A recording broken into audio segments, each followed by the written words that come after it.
ونسلم على رسوله النبي الكريم الأمين الحنين الرؤوف الرحيم أما بعد فأعوذ بالله من الشيطان الرجيم بسم الله الرحمن الرحيم قال الله تبارك وتعالى في كلام المجيد والفرقان الحميد إنا أعطيناك الكوثر صدق الله مولانا العظيم.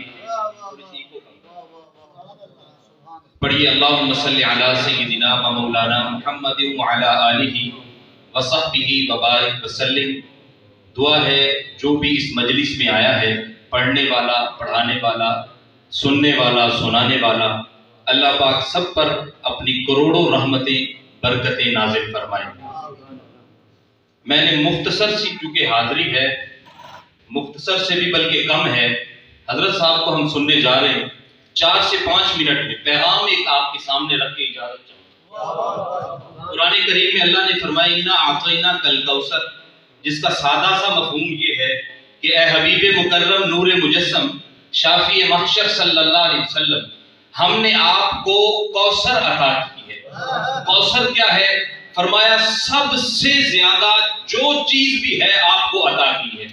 ایک طرف 1,24,000 پیغمبر ہیں، ان کی شانیں ہیں، ان کی رفتیں ہیں، ان کی بلندیاں ہیں، سب کچھ ہے. لیکن ایک طرف پیارے آقا کریم علیہ السلام ہیں، خاتم المرسلین ہیں. آقا علیہ السلام کی جو شان ہے، فضیلت ہے، وہ برکت ہے، وہ 1,24,000 کو حاصل نہیں ہے. اب ایک برکت اور فضیلت آپ کے سامنے رکھتا ہوں. سارے انبیاء خوبصورت تھے، پھر آپ کو حضرت یوسف علیہ السلام کی خوبصورتی کا قصہ اللہ نے قرآن میں بتا دیا. پھر اس کے بعد آتے ہیں آقا علیہ السلام کی خوبصورتی پر.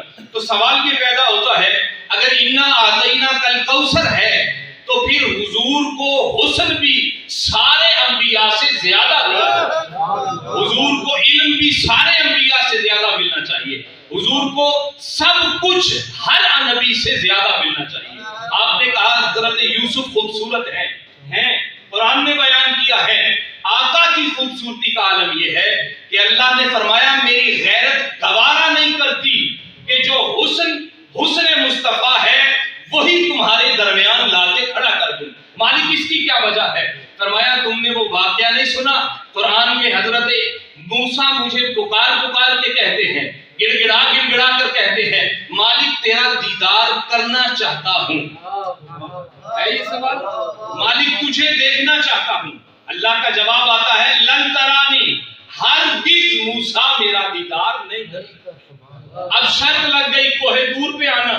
میں شارٹ کر رہا ہوں. کوہ طور پہ آنا، کوہ طور پہ ایک جلوہ اپنا دکھاؤں گا، ایک مٹی کے ذرے برابر نور خدا میں سے ایک نور نازل کروں گا، ایک جلوہ دوں گا. اے موسیٰ اگر جذب کر گئے تو اپنا آپ دکھاؤں گا، اگر جذب نہ کر سکے تو پھر میں اپنا دیدار نہیں کراؤں گا. اب موسیٰ علیہ السلام پر تجلی ہوئی، ایک نور کی شعاع آئی، موسیٰ علیہ السلام جذب نہ کر سکے، کوہ طور جل گیا، راکھ ہو گیا، کوئلہ بن گیا، سرما بن گیا. اب حضرت موسیٰ علیہ السلام بے ہوش ہو گئے.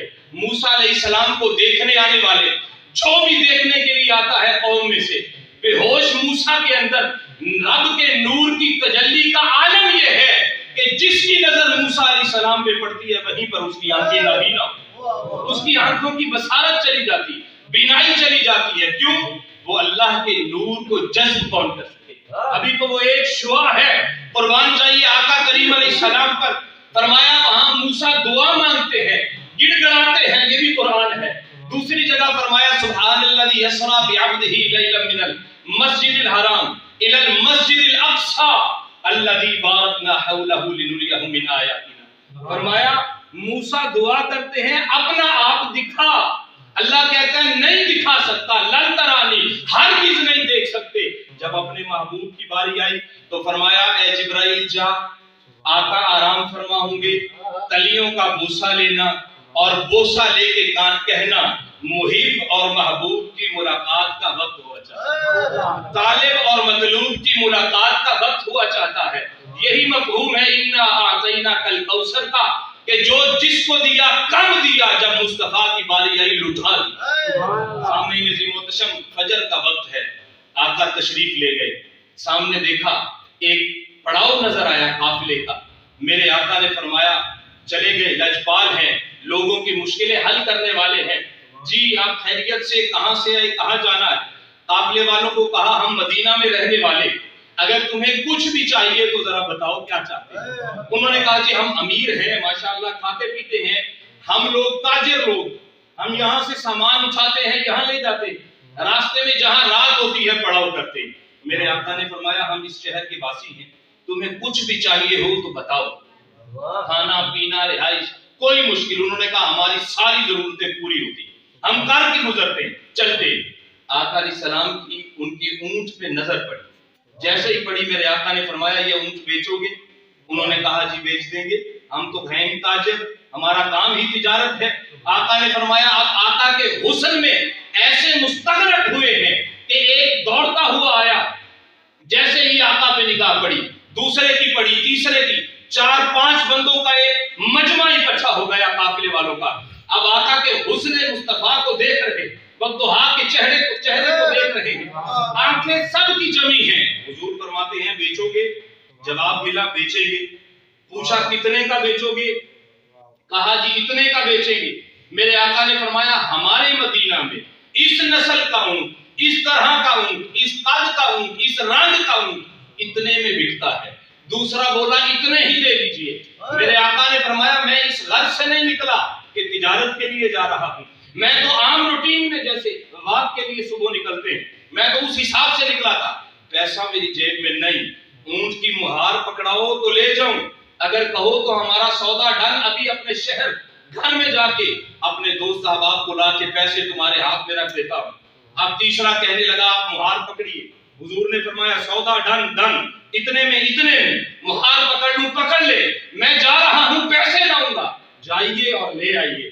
آقا چل پڑے، دور تک جا رہے، ساروں کی نظریں حضور پہ جمی، جیسے ہی حضور دور آنکھوں سے اوجھل ہوتے، ایک دوسرے کو مخاطب کر کے کہتے ہیں لگتا ہے لٹ گئے، لگتا ہے لٹ گئے ہیں۔ کوئی آیا تھا اجنبی اور آ کے ہمیں اتنا کہا، ہم نے کہا ٹھیک ہے، دوسرے نے کہا ٹھیک ہے، رسی سے پکڑ رہا ہوں تم نے بھی کہا ٹھیک ہے، سارے یہی کہتے رہے ٹھیک ہے ٹھیک ہے، سارے لے کر جاتے رہے۔ اب قافلے والوں نے کہا لٹ تو گئے ہیں، اب اتنے کا اونٹ ہے، سارے برابر برابر تقسیم کرو پھر ہی ہمارا خمیازہ پورا ہوگا۔ قافلے کے امیر کی بیوی نے وہاں سے پردے سے اپنا سر نکالا اور نکال کے کہا گارنٹی میں دیتی ہوں یہ بندہ، یہ شخص اجنبی یہ واپس آئے۔ ان کی جان میں جان آئی، لگتا ہے کہ انہیں جانتے ہیں، لگتا ہے جانتے ہیں۔ لیکن جب قافلے کے سردار کی بیوی سے پوچھا جانتی ہو؟ کہنے لگی جانتی میں بھی نہیں۔ پھر چیخ نکلی کہ لٹ گئے، اور یہ کہتی ہے آئیں گے، بھی دلیل کیا ہے کیسے آئیں گے؟ آئیں گے ایسے، آج تک میں تمہارے سردار کے ساتھ مصر گئی ہوں، عراق گئی ہوں، ایران گئی ہوں، سعودی آئی ہوں، ہر جگہ گھومتی پھرتی ہوں، آج تک ایسا حسن میں نے نہیں دیکھا۔ ایسے حسن والا جس کو اللہ نے ایسا حسن دیا ہو وہ کبھی جھوٹ نہیں بول سکتا، وہ کبھی 2 نمبری نہیں کر سکتا۔ اس پہ ذرا زور دے دینا میرے ساتھ، وہ ذرا 2 نمبری نہیں کر سکتا، وہ فتنہ نہیں پھیلا سکتا، وہ فساد نہیں پیدا کر سکتا۔ اچھا ٹھیک ہے، لٹ تو گئے ہیں، اگر آئے تو دیکھ لیں گے، اگر نہ آئے تو پھر اسی طرح خمیازہ بھگتنا پڑے گا۔ اب کافی دیر ہو گئی، دیکھا تو کچھ لوگ نظر آئے، آقا کریم علیہ السلام تشریف لا رہے، ساتھ جھرمٹ میں صحابہ کرام ستاروں کی مانند تشریف لا رہے، کسی کے ہاتھ میں پانی ہے، کسی کے ہاتھ میں کھجورے ہیں، کسی کے ہاتھ میں تحفے تحائف ہیں، کسی کے ہاتھ میں پیسے ہیں۔ اب جب دیکھا کہ وہی صورت والا آیا ہے، آقا علیہ السلام تشریف لے آئے ہیں، اب جیسے ہی دیکھا تو سانس میں سانس آئی، بندہ وفا کر کے واپس آیا ہے، سچا وعدہ کیا تھا واپس آیا ہے۔ اب جیسے ہی آئے آقا نے فرمایا یہ تمہاری امانت، جو سودا ہمارا ڈن ہوا تھا، یہ پیسے پکڑو اپنے، اب چلو ان کو کھجورے کھلاؤ، چلو ان کو پانی پلاؤ، مسافر ہیں، یہ مسلمان نہیں ہیں، انہوں نے کلمہ نہیں پڑھا، حضور انہیں جانتے نہیں، اللہ جانے کس مذہب سے تعلق رکھتے ہیں، خدا کے بندے ہیں یا خدا خدا کا شرک کرنے والے ہیں، آگ کی عبادت کرتے ہیں یا بتوں کی پوجا کرتے ہیں۔ میرے آقا فرماتے ہیں انہیں مدینے کے تحفے بھی دو، انہیں تحائف سے بھی نوازو، انہیں پانی سے بھی نوازو، انہیں کھجوروں سے بھی نوازو، سب کچھ دے دیا۔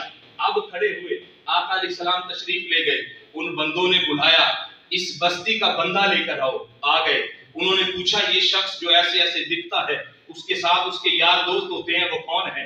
انہوں نے کہا وہی تو ہے ہمارا نبی حضرت محمد مصطفیٰ احمد مجتبیٰ صلی اللہ علیہ وسلم۔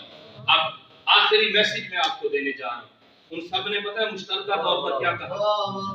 انہوں نے کہا ہمیں تو ایک ایسے دین کا پتہ چلا تھا اور ساتھ یہ بھی پتہ چلا تھا یہ مجنون ہیں، دیوانے ہیں، نعوذ باللہ ایسے ایسے کرتے ہیں، جو انہوں نے حضور پہ تہمتیں لگائی۔ اب وہ ساری بات ایک طرف، ان کے امیر قافلہ نے کہا اٹھو ہمیں لے چلو، ان کا پڑاؤ کہاں ہوتا ہے، ہم ان کے قدموں میں گر کے کلمہ طیبہ پڑھ کے مسلمان۔ اب میرا آخری سوال آپ سے ہے، حضور پہلے تشریف لائے، حال احوال پوچھا، سودا ڈن کیا اونٹ کا، چلے گئے، واپس آئے، پیسے دیے، تحفے دیے، کھجوریں دی، پھر چلے گئے، اور وہ لوگ کہتے ہیں کلمہ پڑھاؤ۔ میرا سوال یہ ہے کیا قرآن حضور نے ان کو سنایا تھا؟ بولیے، حضور نے تبلیغ کی تھی؟ حضور نے کوئی دعوت دی تھی؟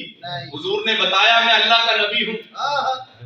مدبر صاحب سے وہ کلمہ پڑھنے پر مجبور کیوں ہوئے؟ یہ سوال ہے میرا آپ کے درمیان۔ جب ان سے پوچھا اس نے تو تمہیں دعوت بھی نہ دی، قرآن بھی نہ سنایا، اس پر تو آیتیں نازل ہوتی ہیں اس پیارے نبی پر۔